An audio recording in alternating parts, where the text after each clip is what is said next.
certeza é que haverá um juízo. E esse juízo, irmãos, ele segue-se após a morte. Por quê? Porque aquela pessoa que morreu sem Deus, olha só o que eu vou dizer para os irmãos, aquela pessoa que morreu sem Deus, essa pessoa agora vai enfrentar um juízo.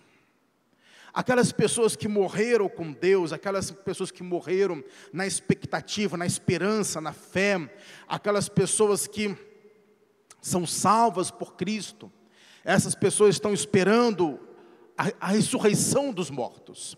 Mas aquelas pessoas que morreram sem Deus, essas pessoas estão aguardando o juízo. E o juízo, irmãos, o nome já diz, é um julgamento. E nesse julgamento não haverá a palavra misericórdia. Esse julgamento é um julgamento, na realidade, para a condenação. Esse julgamento aqui, algumas figuras estarão sendo julgadas aqui. Na realidade estarão para o julgamento, mas já com a condenação. Entre elas está Satanás, estão os demônios, todos eles farão parte desse juízo final, mas eles já estarão lá com uma sentença, eles já estão condenados à morte e ao inferno. Naquele dia, naquele grande dia, o nosso Cristo lá estará, não como advogado.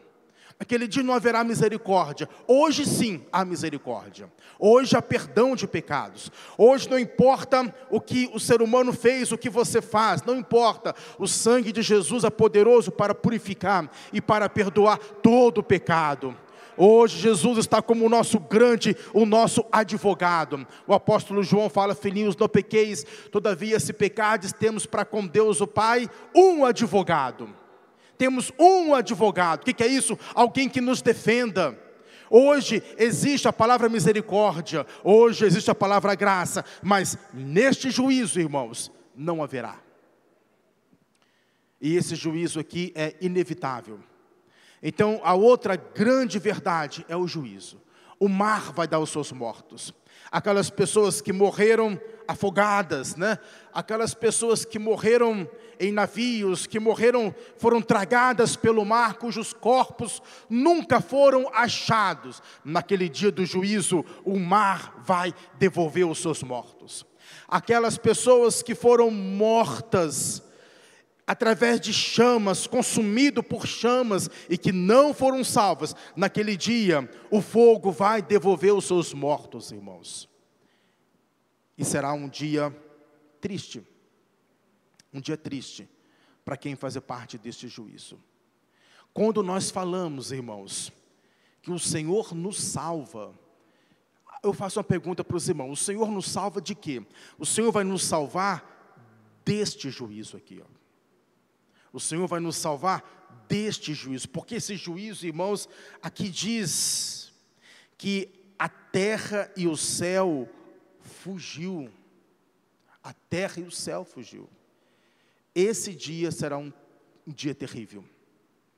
E o Senhor vai nos salvar de quê? O Senhor vai nos salvar de estar assentado no banco dos réus. Amém? Não estaremos aqui para ser julgado, não. Mas é necessário que a gente entenda o sacrifício de Cristo. Então, duas coisas que é certo que vai acontecer. Duas coisas, que uma já acontece. Aos homens está determinado morrer uma vez. Ele vai morrer, tá bom? Ele vai morrer. Todos passarão pela morte. A segunda coisa, que haverá um juízo. E a terceira, nós vamos olhar aqui no livro de Hebreus, só voltando um pouquinho, né? Que é: assim também Cristo, oferecendo-se uma vez para tirar os sacrifícios de muitos. Então a ideia do escritor aqui é falar: assim como os homens vão morrer, assim como o juízo vai acontecer, como isto é um fato, assim como existe um sol, existe uma lua, é isso mais ou menos isso que Hebreus quer dizer aqui. Da mesma forma, o sacrifício de Cristo é suficiente para tirar os pecados de muitos. E o próprio livro de Hebreus, capítulo 9, ele vai falar isso. Olha lá no versículo 1 do capítulo 9. A minha tradução coloca aqui um título: né? A imperfeição da primeira aliança. Olha o versículo 11, o que diz aqui: mas, vindo Cristo, o sumo sacerdote dos bens futuros, por um maior e mais perfeito tabernáculo, não feito por mãos, isto é, não desta criação, nem por sangue de bodes e bezerros, mas por seu próprio sangue, entrou uma vez no santuário, havendo efetuado uma eterna redenção. Porque se o sangue dos touros e bodes e a cinza de uma novilha esparzida sobre os imundos os santifica quanto à purificação da carne, quanto mais o sangue de Cristo, que pelo Espírito eterno se ofereceu a si mesmo, imaculado a Deus, purificará as vossas consciências das obras mortas para servirdes ao Deus vivo. O escritor aqui está questionando, está perguntando àqueles irmãos